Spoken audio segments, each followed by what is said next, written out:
Hello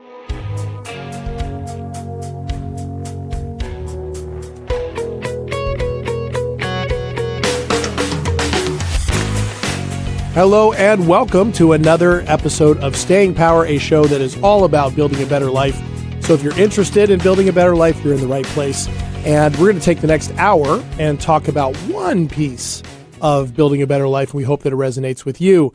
Who is we? If you're brand new, I am JDK Winnikin, and across from me is really just a bright ray of sunshine, always a bundle of energy, always a font of wisdom. My friend, my collaborator, my business partner, Ashley Knievel. Hi, Ashley. Hi. How are you? I mean, after an intro like that, I'm great. Well, you know, I got to set you up for success every week. That's how this works. You do a great job. Oh, thank you. Appreciate that. How are you doing? You know, I'm doing really good. Yeah. I'm happy to be in here in studio with you. I know. With our producer over there. It's a good time to be alive. I know it is a good time to be alive. And we hope all of you out there are enjoying life or working through life's challenges, whatever those might be. And remember, if you end up missing any of this episode or would like to catch up on our other episodes of Staying Power, you can get this as a podcast wherever you get your podcasts. You can also watch video replays of every episode on our YouTube channel. And you can also find out more about us at 1150 a.m. KKNW in Seattle. At all those locations, there are links on how you can get in touch with us. The best one being our email, stayingpowershow@gmail.com. So, all right, Ashley, Here's the thing. Have you ever been in a really big argument where somebody was convinced they were telling the truth and you were convinced you were telling the truth and neither one of you could figure out what to do with that? Yes. Not a particular instance comes to mind, but I Sure. know definitely in my younger years, like in my early on relationships, like obviously I was right, but obviously they were right. So it's like your story, my story, and the truth. Right. Okay. Right. That's a good one. Well, that's what we're going to talk about today. Not some, incident that you can think of here on the spot, but this idea of how can we as people in connection with others who we care about, and even with people just in general, how can we hold on to this idea that we both might be telling the truth in the same situation? It's really interesting. It's a different way of phrasing how do we handle different perspectives, be able to agree to disagree or to disagree and still stay in connection. These days, it seems more difficult than ever before for people to disagree and stay in connection. Yes. It is a very, very charged atmosphere that we live in. Politically, socially, on social media, seemingly everybody stakes out positions and argues over those positions. And then there's no middle ground between any of them. So I'd like to talk a little bit about that because it's actually harming us in our bodies and in our minds when we don't do that, when we don't take a look at the power of two truths, if you will. So how's that sound for you today? Sounds good. Okay. All right. So you said you've had experience with this before. Really what this is about is people's lived experiences in any given moment, how they see something or how they have developed over time, influencing how they see what is the truth of something. When I say to you, two people can be telling the truth at the same time over the same scenario, same incident. What makes you think that's possible? What makes you think it's possible? Yeah, what comes up for you with it? I mean, I don't know if I would say that it is two people telling their personal truth. I think it comes down to how much value that you assign to something, because obviously people have different values. People have different interests. Somebody might be really interested in something and somebody else isn't. And to them, that's like that thing will turn their world upside down. And the person next to them is like, okay, and life goes on. Well, and this might be where we should introduce where the topic came from. Okay. A few weeks ago, we talked about this on a recent episode. My baseball team, I'm a big sports fan, everybody. Ashley, I think it's safe to say you are not. Unless it's Quidditch. Quidditch and MMA. You like MMA stuff. I do. You do. All right. So I'm a big team sports fan. Ashley couldn't care less about some of these things. Well, I think it wasn't just me, Ashley. I think you have people in your life who are also big sports fans. Yes, I do. And let's just say the Mariners had a rough crash out of the playoffs. And it was really rough. And it was brutal. And I remember texting you. You're asking me how I was doing. I was like, oh, this one's going to take a little while to get over. And Ashley, you texted back, I'm just not going to say anything right now. Yep, I remember that. Because, right. And so here's the two truths, just as the example. Truth is, I was wrecked by that. It was a short period of time, but it was tough, right? As a sports fan, you're invested. It was tough. That was true. It was really tough. You also were kind of pointing out, in the big scheme of things, it doesn't matter compared to a lot of other bigger things, which I also know. So that is also true. So it really doesn't mean that much. And really what it is what you just said, the meaning I assigned it. Mm-hmm. It's also the meaning you assign it. Exactly. Right? Yes. So the truth of our experience is the fact might be the Mariners crashed out of the playoffs in a pretty dramatic fashion. What that means for each of us, though, we assigned it. Yes. So how then do we accept that? Now it's easy to accept. I'm a sports fan. You are not. Mm-hmm. That's the big difference. But when it comes to like interpersonal relationships, it starts to get a little sticky, particularly if one person, for example, is upset about something that another person said or something that happened or something they did or something they didn't do. It doesn't get talked about right away. When it finally gets brought up, whether that's in a really constructive fashion or not, suddenly people tend to be battling over what actually happened rather than maybe what's actually going on. Yes, at that point, they're arguing about the argument. They've gotten so far away from the point of the matter and the subject that it very much spirals far beyond where it originally came from. Okay. And that's probably more common for what we're talking about today. That's happened to you. It's happened to me. Yeah. It's the worst feeling when you're in the middle of that. And you can kind of tell on some level that you're not really on the point of what needs to be talked about, but you can't pull yourself out of it, seemingly. Yes. As I've gotten older and, wiser, obviously. Here we go. Yeah. Here we go. You have some good points. That's why people tune in. That's why. Sir. That is true. I know.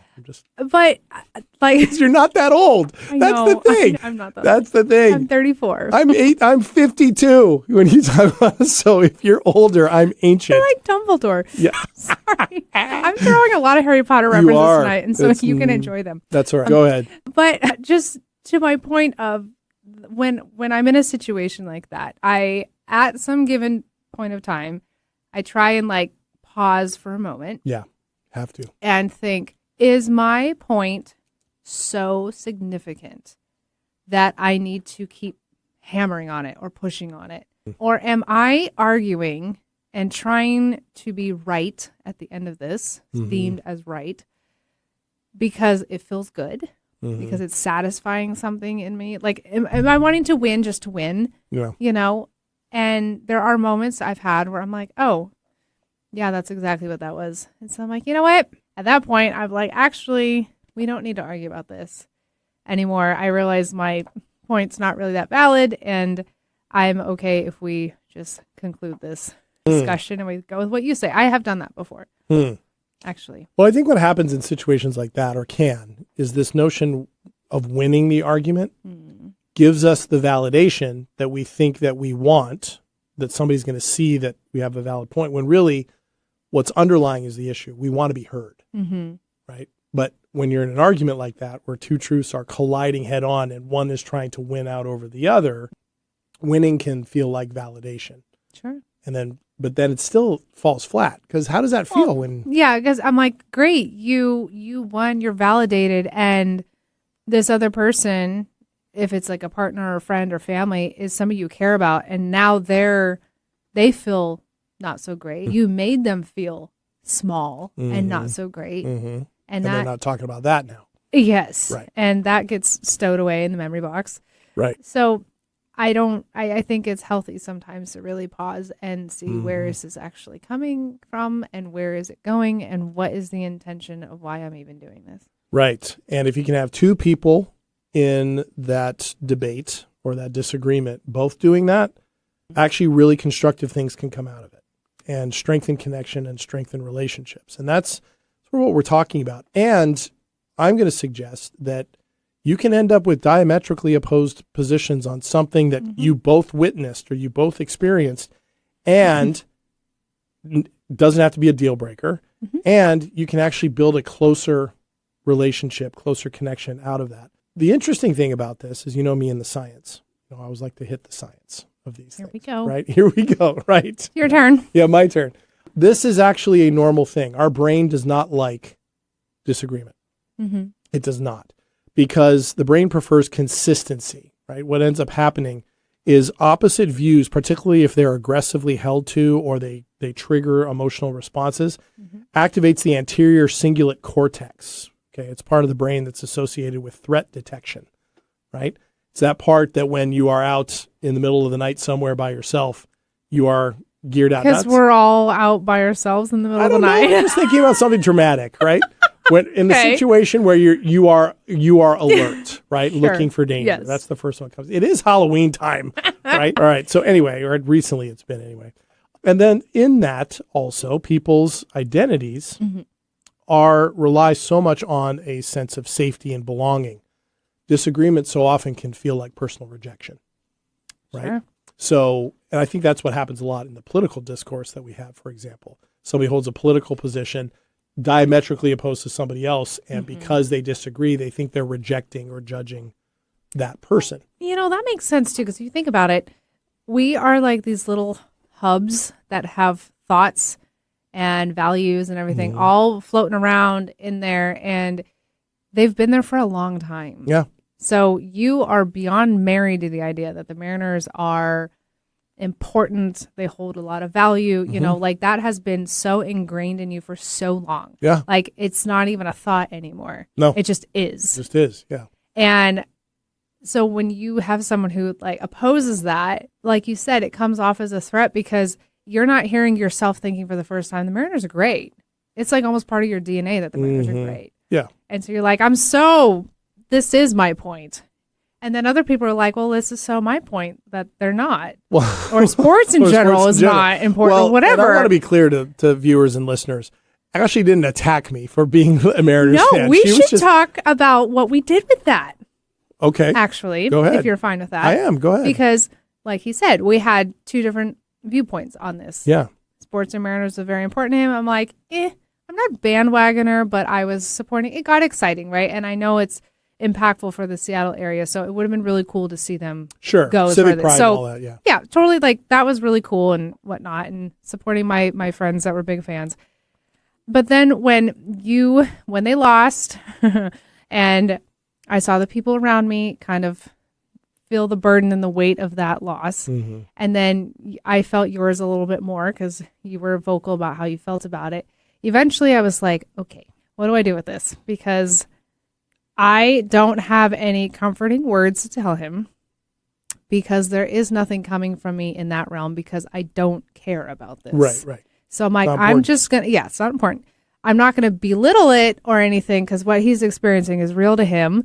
And I'm just going to let him kind of figure it out and work through those emotions. And I'll be here when he's on the other side of that, but I will not hold his hand through that type of idea. Yeah. And that's kind of what we did, is like, I think I got a little quiet and I was like, I'm just going to keep my opinions to myself here.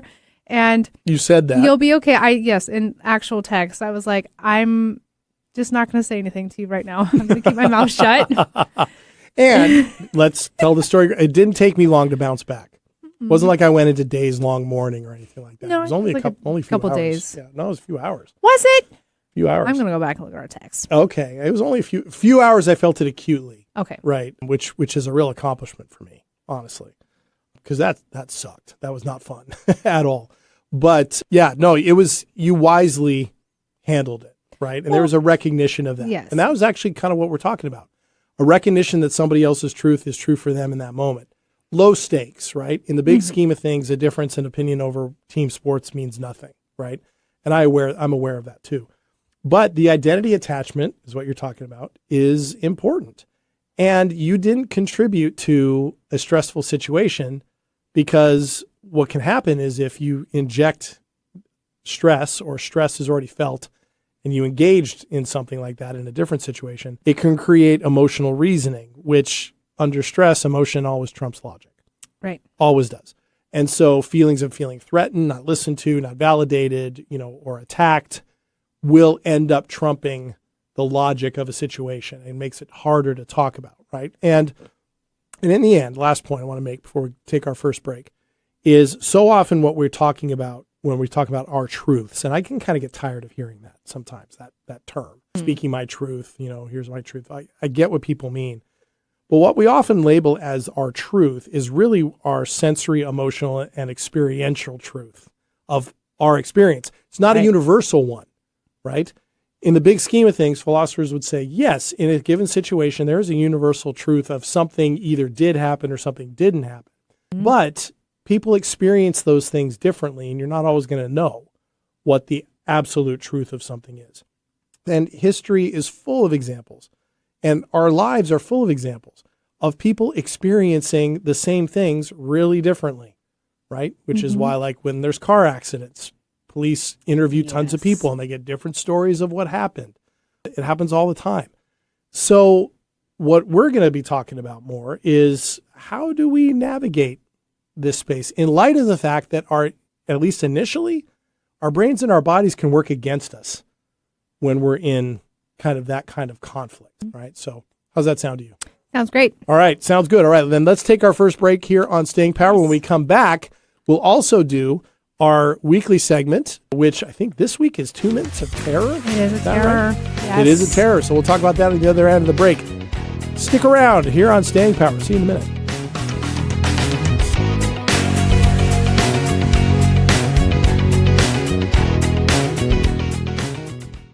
There's danger out there. It lurks on highways and quiet neighborhood streets. It's more likely to kill you than a shark and more terrifying than the biggest snake. Distracted driving claims lives every day.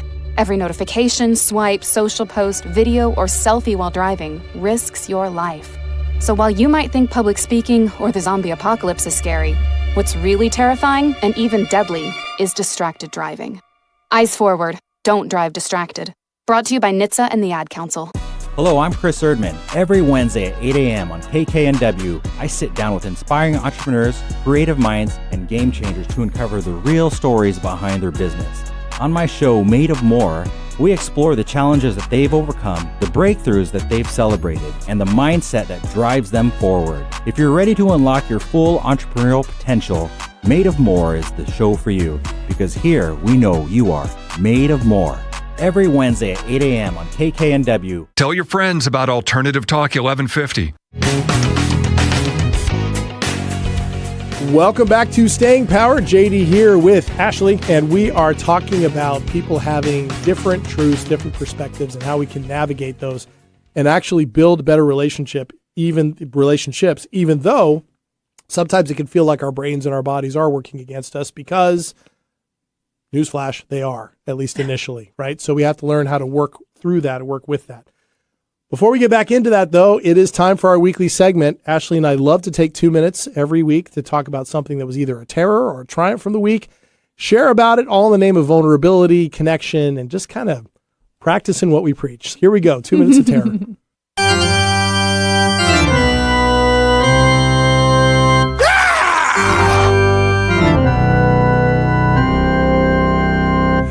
No, I didn't do anything for the screen. I always like to do something. Yeah. All right. Ashley, what do you got? All right. So, it is spooky Halloween season. It has been for a bit. And I did many, many great, awesome things in the month of October. You love Halloween. I know. I love so embracing it. Yeah, So I know. fun. You do. It's pretty fun. Thank you. Yeah. I'm really enjoying this experience. So I decided on a given day that going to the Georgetown morgue was going to be a good idea. Explain what the Georgetown morgue is. Well, it is a morgue in the Seattle area. However, there is, in around Halloween time, it becomes like an event. It's like a scary house that you walk through. It's a lot of jump scare stuff. So I decided to wrangle up some people and we're all going. And it's like one half of me decided, yes, we're doing this without checking in with the other half of me and being like, are you okay with this? Because I'm in line and we're about to go in and I get all like the jitters, like, this is actually happening. And then it dawns on me like, oh yeah, you're actually going to be scared for like 20 solid minutes walking through this. Hope you're okay because it's your turn to go. You didn't think about that beforehand. Nope, I didn't. Like going on a scary roller coaster. You haven't quite thought kind of through. like that. Yeah. And then all of a sudden you're strapped in. You're like, what did I just do? So it was good. I had my hood up for most of it, so I honestly didn't see half of it. The stuff I did see, it was awesome. Honestly, would highly recommend. But there was one part, and I actually froze.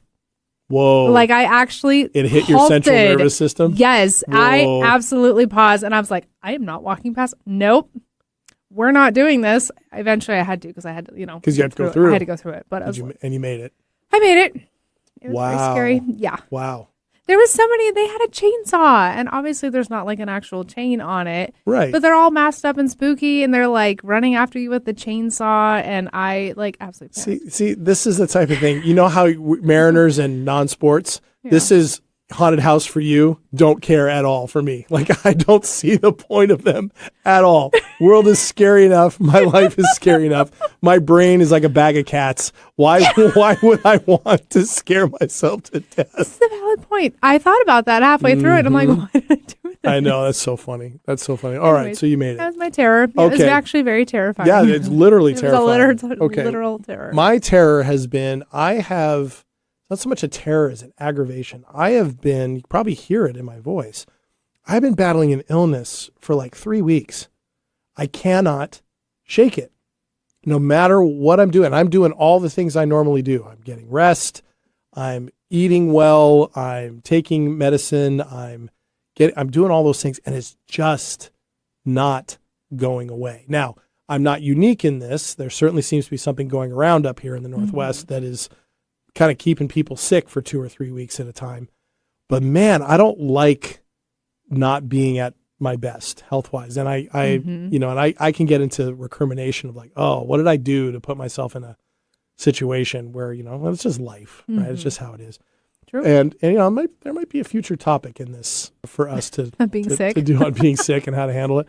But that's been my terror because it's just, it grinds me down. And it's one of those colds that doesn't feel overwhelming at any point. It just feels consistent, just grinding, waking up every single day feeling like 70% as opposed to 100. Can't stand it.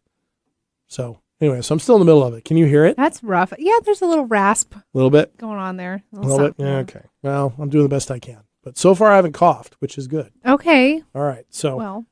Okay. Now, as soon as I said that, I feel like I need to cough. Okay. So, all right, let's get back to this. So let's talk a little bit about this tension, right? Of, being right and belonging.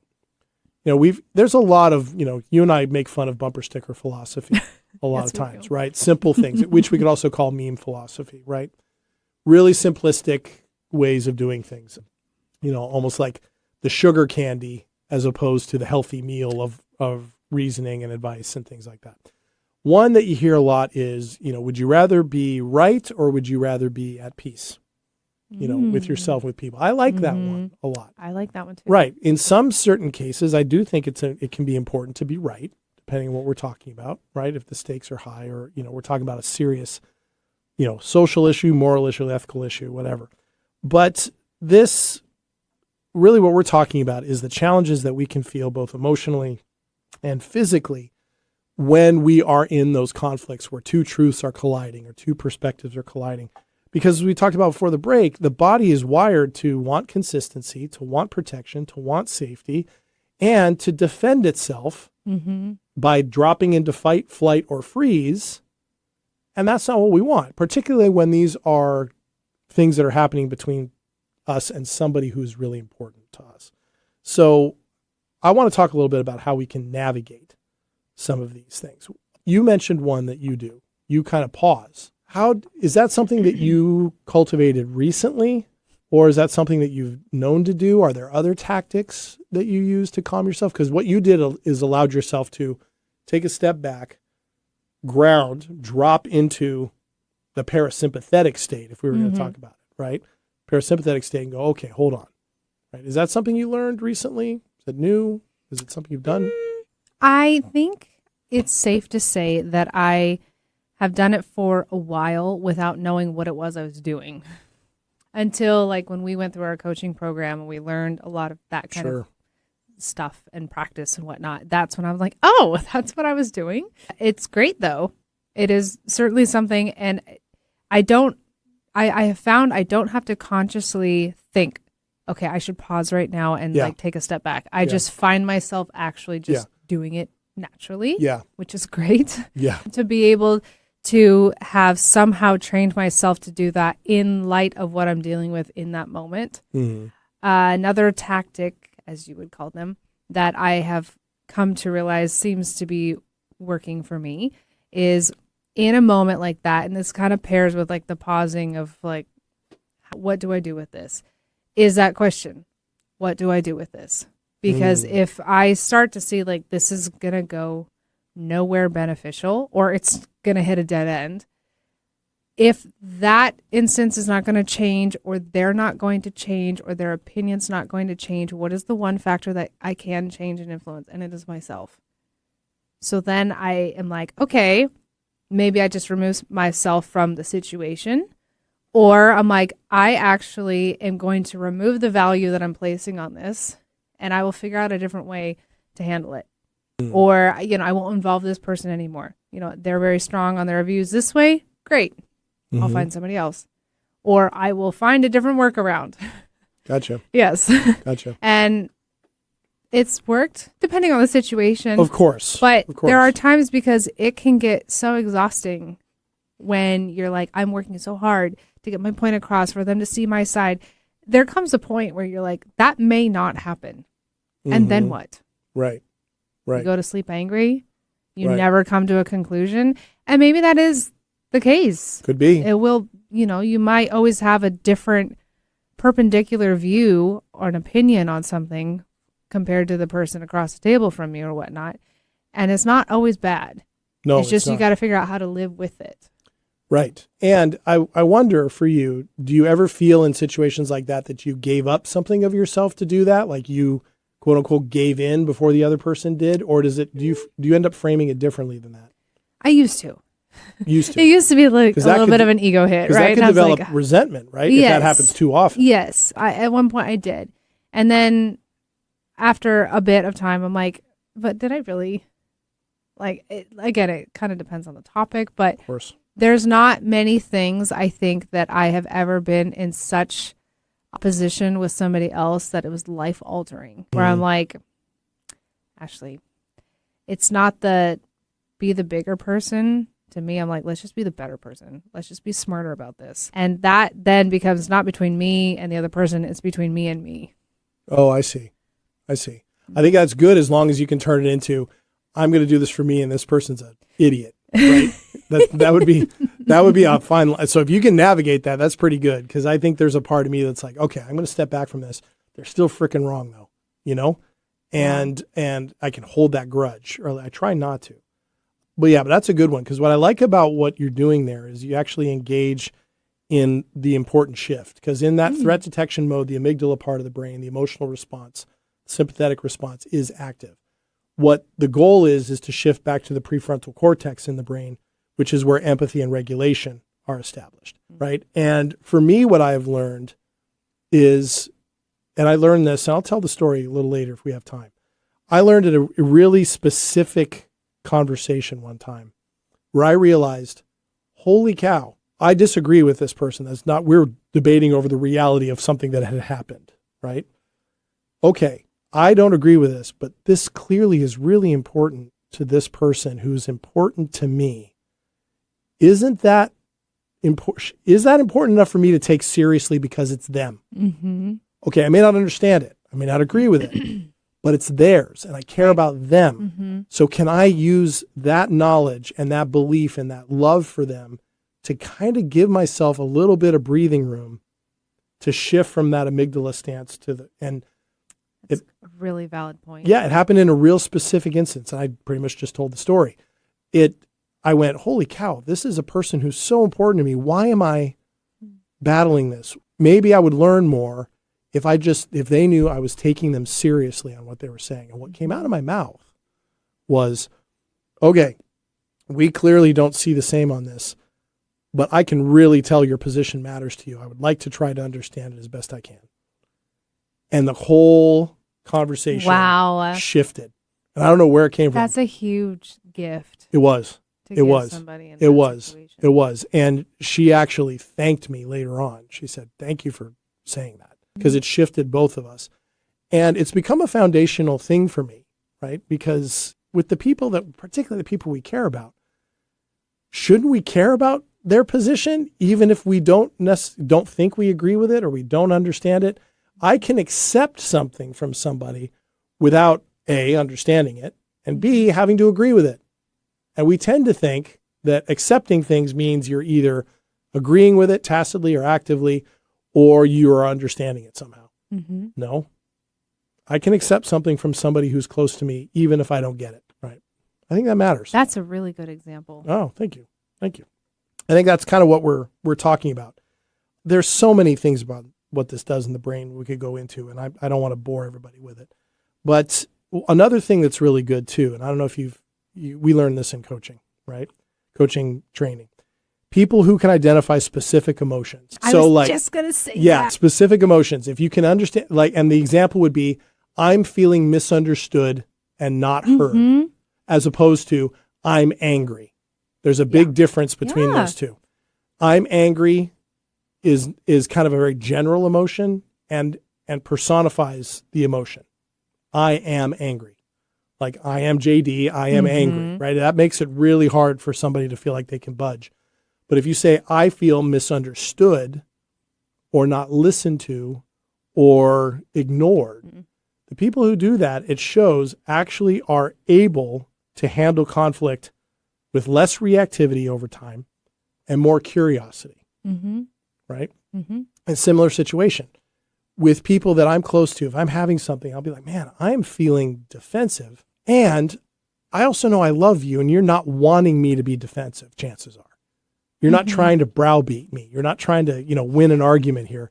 You're trying to express something that's important to you. I want to kind of open up the space for that a little bit more. If we can do that, we're going to be better in terms of, because then we're, again, curiosity, that's empathy, all of that's at the front of the brain, prefrontal cortex. It sounds like you kind of engage with that as well, the examples that you're talking about. I have been in situations where actually naming the emotion or the experience really helps the other person, because all they see and or hear is what you're expressing. They hear your tone of voice. They see the expressions on your face. Your and body language. Yeah, your body language. If you're like making a lot of motions with your hands, if you're slamming cabinets and stomping around the house. Your body's tight. Yes, you can feel that tension in the air. And sometimes when we're experiencing it, it's like, it's so obvious. And yet the other person's like, I don't know, does this even have to do with me? Or did I do something? That's always like the man's thing. Did I do something? Or not do something? What is mad? Going on here? Yes. Right. Yeah. And, and to them, they may not be able to completely, properly, and accurately interpret what we're experiencing. So if you can say, like you said, not to say, I am angry, because you're not trying to identify with it, but you can say, I am feeling angry. I feel a lot of anger right now. To say those things, I have done that. Yeah. Where I'm just actively saying, like, I don't feel my best because of this and this reason. And sometimes it's humbling. Sometimes it can feel awkward. If you've never done it before, it feels it feels very vulnerable, and like you're putting something out there and you're like, what are they going to do with it? Can I trust them that they're going to be gentle with what I put out there? Yeah, it's vulnerability. They may not. They may not. And you have to hopefully be okay with whatever they do. And of course you are. Well, and it goes back to some things we've talked about before. It's a great time to connect in that reminder that the emotions that we're feeling at a given moment are temporary, right? We've talked about a couple weeks ago, the explosion of emotion we have usually only lasts about 90 seconds.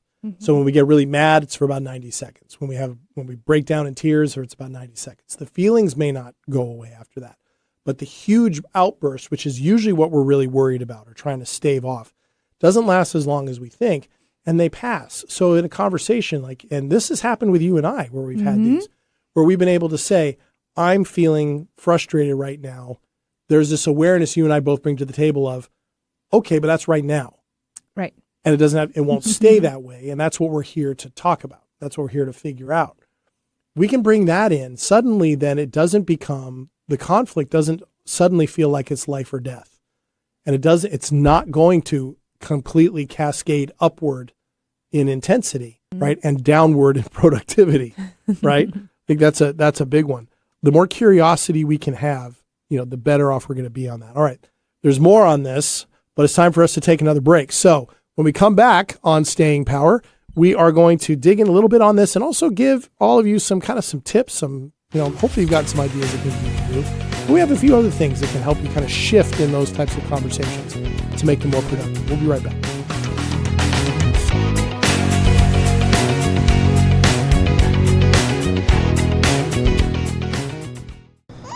It's 4 a.m., Monday, and you're literally sucking baby snot through a tube because she's congested. Man, that's love. And if you love her that much, love her enough to make sure she's buckled in the right car seat. To make sure your child's in the right seat for their age and size, visit nhtsa.gov/the right seat. Show them you love them. Keep them safe. Visit nhtsa.gov/the right seat. Brought to you by the National Highway Traffic Safety Administration and the Ad Council. Are you ready to discover remarkable stories of resilience and cultural connection? This is Diaspora, a show sharing the journeys of first-generation immigrants from the Indian subcontinent now building their lives in North America. Inspiring, insightful, and always engaging, Diaspora offers a unique perspective on the immigrant experience. Join me, Aditya Mehta, my guests, on the Diaspora Show every Wednesday at 2 p.m. right here on KKNW. No other station delivers this much variety. Alternative Talk 1150. Welcome back to Staying Power. JD here with Ashley. Hi. And we are talking about navigating difficult conversations where different perspectives, different truths, if you will, are kind of at the ready. And how can we effectively not just navigate those, but actually use those as ways to build stronger connection and stronger relationships, which is a key component of building a better life. So where I wanted to go next was, Ashley, remember a few weeks ago we did that values share where we did the values assessment and we shared those. And remember how surprised we were at how many we had in common at the front end? Yeah. At the high end, like the top 8 or something like that. I think we had 6 of the same ones. And then all the other ones were really different. There's an important part of this in this subject. Relationships thrive on shared core values. The relationship you and I have thrives because we have those shared core values, right? And I think we could probably sit down with each one and go, yep, we value that. That's how I see that in this person, and this is what they give to me. Relationships need that. I think what can happen, though, is we end up mistaking that for having to have identical opinions. We can have shared core values, but we don't have to have identical opinions. Now, again, another caveat, depends on the opinions. Depends on what we're talking about, right? Certain things may not work. But I would also harbor a guess that on some of those really charged differences of opinion, that might indicate there's some differences in core values. That's very true. There might indicate that. And I think that's something to think about.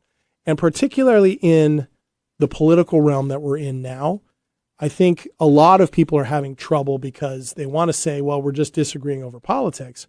But some of these things can perhaps indicate maybe these people don't share, a family member, a partner, a friend, a coworker, don't share the same core values. Sure. What do I do with that? Right? And not shared core values makes a relationship very difficult, right? In all of that. There is a point that I'll add in with that when you talk about using politics as an example, and you can apply this to other things too, is people might be diehard in one direction, and at some point they may start to change their mind. You're like, oh, well, actually that side over there, kind of agree with that, or I could see that perspective now. People change their minds all the time. Yes, but I have seen people that they might internally change their mind, but externally and outwardly they don't. Yep. Because they have for so long been over here, and now, heaven forbid, they go over there. Yep. And what will people say, and what will people do, and the seen judgments? As weakness. Yes, right? and will that side over there accept me because I've been over here for so long? And so they're just like, well, I couldn't ever identify with something like that because I've just been against it for so long, so I couldn't possibly be with it now. Yeah, yeah. It's an important thing, and I talk about it quite a bit, and some people disagree with me on this, but I do think we have to allow avenues for people to change their mind. And we can approach conversations and debates with people from a position of curiosity, being able to listen, advocating a certain position, and being kind as possible about it without sacrificing the core values of who we are. That just takes a lot more work than the social media barrage empire of quick blasts, get clicks, get views allows for. And unfortunately, that seems to be the battleground. You know. Anyway, okay. So with that, that's something else to think about. But let's talk, Ashley, about some things we can actually do. Right, some things to notice. Do you have like things from your body that tell you when you're in a mode where you have to decide to say, "Okay, I'm pausing"? Do you get tense? Does your body tense up? Anything that you notice? I guess tense might be a good word. I feel like an inner burning or like an inner heat, like in my chest cavity. Chest? Yes. Okay. And I feel my heart rate pick up. And I feel like all this energy all of a sudden is just brewing, and I need to disperse it and let it out somewhere, somehow. Okay. I am a little hothead. So you have that side of you. Spicy. However, a little spicy. But here's the thing. That is a telltale sign. If the body tenses, I tense up. I tense up first, and then I can feel sweat. You're right. Right where my neck and my jawline meet is where I first notice it. Yeah. But it's first tense in the shoulders, and probably my seating position changes. Right? I notice that. Both of those, yours and mine, are examples of the body responding to threat. That's the amygdala response. Right. So it is not coming from truth. And so what we do, that stepping back, recognizing that you have a pause, I take a deep breath, it's the same thing, allows for that shift to happen, right? So our bodies can signal that before our brains even know that that's where we are. So that's the first thing to listen to. Connection and curiosity, that's a funny thing. Connection and curiosity, they're biological states. They're not intellectual positions. They aren't.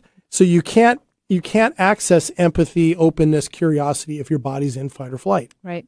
You just can't. We talked about it last week. You cannot have those two things work together. The body and the brain do not allow it. So, but what it does allow is that practice of learning how to make that shift. Right. Pausing, deep breath, loosening things up, even just recognizing that you're having a somatic response. I can't tell you how many times I've been in situations like that, conversations where I notice that, and all I have to say is, hey, you know what?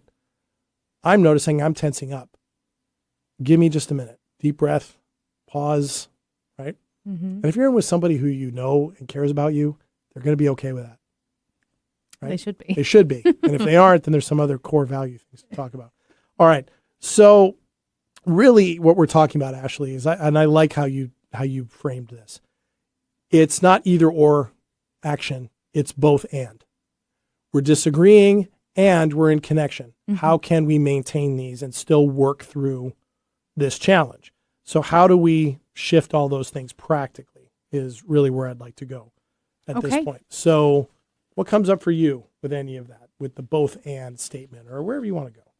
Just kind of like what we've talked about earlier in this episode already, is that we can see things differently. I see it differently than you do, and that's okay. And you might still be right, and I might still be right. And what do we do with that? You know, there's one thing, and this kind of does not go anything with what you were just talking about, but it's one thing that it's such an example to me, and I always go back to it, is, you know, if you are one that you only know the English language and you don't speak or understand another language, and say somebody comes up to you and speaks another foreign language and is saying a bunch of horrible, terrible things to you, and you have no idea what they're saying because you don't understand their language, it has no effect on you at all. Now, you might be able to pick up something and be like, well, they look really angry. They're like kind of in my face or whatever. But even then, you don't even know what they're saying. You can hear tonality, which in some languages sounds really angry, and they're saying, I love you. So that's even a thing. Right. You know? That's true. But I heard that once, and I was like, you know what? That totally makes sense. So in this context, what's the comparison? Well, that's what I was saying, is it doesn't have really anything to do with what you were talking about. But I always go back to it because I'm like, it really shows to me that you place value on something. And if you don't understand that, I have placed zero value on whatever that person was telling me because I don't understand their language. I don't know what they're saying. Got it. So it doesn't affect me. And they're a stranger probably. So and I could just keep on walking like it didn't happen. Right. And I'm like, but if I did know their language and I did know what they were saying, would I be super offended? Maybe. Probably. Maybe. Yeah. But yet still, what would you do? If it's a stranger, there's only so much you can do. Right? Maybe you defend yourself. Well, but if it's a stranger, even then, if I understand it, doesn't matter. Exactly. Because are they important to me? Right. No. Right. No, that's a great point. So it's a great point. It actually does fit. It does fit. So if we take and go from that side of things to the ones where we're connected with somebody, where we know them, you're suggesting, yes, there's some intent coming at me, and I have agency on how much value I want to give that. Right. The word "and" is really powerful there, right? How oftentimes when the reactive argument is going on, yeah, but, you hear that, yeah, but. Yes. When we say "but," it just completely invalidates everything that just came before it. So the "and" in there matters, right? You even said it in your first example. I see this differently, and I understand how you might feel the same way. Or I care about you, and I still have a different view on this. What both of those do is it allows the person who's saying it and the person who's hearing it to really connect with integrative thinking. It reduces the defensive response, right? I mean, and tone matters too, right? Screaming either one of those is probably not going to help. Maybe not. But coming from a position of being calmer, I care about you. We disagree on this, right? But I know that it matters to you, right? That just allows for more curiosity to open things up. The other thing that you do, which I think is so cool, when you said pause, you kind of buried the lead a little bit at the front end of the show. Yeah, without knowing it, is you do something a pause is grounding your body in where you are. In order to pause, you got to get present. Oh, yeah. You got to do that. And it takes one conscious breath. And if we wanted to do this by the book of how, a lot of practitioners are trained to do this, coaches and others, it's taking one dedicated breath, finding your feet, right? Feel them on the floor, wherever they happen to be, and dropping your shoulders. Our shoulders almost automatically come up in defense when we're feeling defensive. So one breath, drop your shoulders, feel your feet. And when you do that, you put your body into that parasympathetic space. And then as soon as you feel that calmness come in, then you can respond. That's what you do. That's interesting. So I know. So I didn't want to talk about it right there. Because I have that stored for later. No, that's There is a plan to this, everybody. There's a whole method to this madness. That is so funny. Because in those moments, I don't consciously think about okay, big deep breath in, take a moment, ground my feet, where are my feet? Nope. I don't think any of that. I picture, it's funny. I picture the me with, I don't know, your spirit or your, whatever you deem you as you inside your body that you live in, is when I'm in the moment, right? I'm I riled up or whatever, and I'm feeling all the emotions. When I go for that moment of a breather to step away from that, I feel like me goes and crawls into my little logical side of the brain and starts looking around. I'm okay, why are we here? What is important? What are we going to do with this? In the grander scheme of things, does this really matter? Will this matter in a week? Is this going to affect something really important to me over the rest of my life? Do I care about the other person so much that this really is a smaller thing? Like you've mentioned, you care so much about the other person. Do you care that they care about this, whatnot? But I very much step out of the emotions and hop into the logic. And see, I'm going to frame that a little differently because I don't think you can do that unless you've had a somatic response to it already. Because I think that's the result of what that does. Because you're going inward. You're not being defensive anymore. And you're not going inward in a protective sense, it sounds like. You're going in, you're stepping out and going, okay, hold on. There's what's really happening here. What really needs to matter. You can't do that. That's the curiosity side. So whatever it is that you're doing is a somatic response keep doing first. It. Yeah, keep doing it. That's a somatic response first. Proves my point, right? That's the whole thing. There's other things too. Curiosity questions, an argument. You are so good at those, Ashley. You are. You're so good at those. When particularly, and it just happened the other day, I was sharing something with you. You're asking how I was doing, being sick, and I wasn't doing so well. And you asked me a question. I answered your question. I was like, I'm not doing so good. And you asked a couple of really small, curious questions. One of them was, more or less, how many of those are facts and how many of those are stories? And I went, oh. You're like, well, let me see. Because you did say, these are facts. Yeah. What are the other ones? And I went, oh, okay. And what that did, I was in a state where I was having a hard time telling the difference between what was actually factual, that I was responding to with understandable emotion, and to what degree was I making up stories about those that was just feeding that. So I have a hard time seeing that, and you did that. So micro curiosity questions, like what led you to see it that way, right? Or how long have you really held on to that? Where does that come from? What value is that to you? Like, what value is that defending that's so important to you? Or can you tell me more about why this means so much to you? Those things, what that does is triggers those prefrontal empathy circuits, not just for the person asking it, but the person hearing it. And suddenly that can do it. Remember we talked some episodes ago about all it takes is one person in a conflict to really open up themselves, open up the space, and somebody else will calm down as a result, most likely. Yes. Yeah. Same thing. Because the mind and the bodies together in connection seek equilibrium. So if one gets ratcheted up, another one might ratchet up with it. And if it ratchets down, it wants to subconsciously ratchet down. You're really good at that, right? You are. Thank you. Yeah, you are really good at that. Another one, too. Have you ever heard of the 80-20 rule? I have, in regards to eating snacks and sweets. Okay. There's something called the 80-20 connection rule that is similar. Oh, I don't know that similar one. to that. Yeah. Yeah. And essentially it's this. In any given situation or relationship or anything you're evaluating, if you can focus on nurturing the 80% of your shared humanity and shared positions and beliefs with somebody and not worry as much about the other 20%, you are actually going to craft better arguments, better discussions, better relationship. Really? Recognizing that you're probably going to have about 20% at least of some major disagreements or disagreements on various things.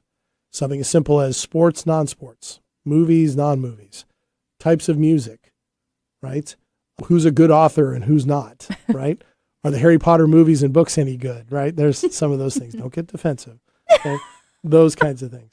Yeah. And for you, I'm wondering, we're running out of time, aren't we? Oh man. So we're gonna have to cut this short. We're gonna have to come back to this. Oh my goodness. I know. You're gonna be okay? I'm gonna be okay. That doesn't happen. You need to to give us your very voice a often. rest. I do. But there's a lot to this actually. And you know what I might actually do? There was a couple more points that I wanted to get to. I might, right after you guys have a listen to this, I might post a few. There you go. You extra post them thoughts online on so social people media, can so find us people on the can follow. medias. Yeah, exactly. On Good. the medias. So On the let's do medias. that. Ashley, thank you for bringing all this in today. Thanks for all your compliments, JD. But No. really, thanks. This was a really great topic. Yeah, really important liked one it. Very too. good. Really important one too. So thanks so much for that. Thank you so much to all of you for tuning in for this episode, whether you're watching on our YouTube channel or listening at 11:50 a.m. KKNW or on your favorite podcast platform. Thank you so much for doing it. Remember, at all those locations, you can reach out to us. Let us know what you think of the show. Ask any questions. Give us some ideas for topics. We'd love to hear from you and engage with you. And, of course, look for us on social media as well. We'll be back next week with another discussion on how to build a better life. And, of course, as always, I'm JD. I'm Ashley. We'll see you next time. Bye. Bye.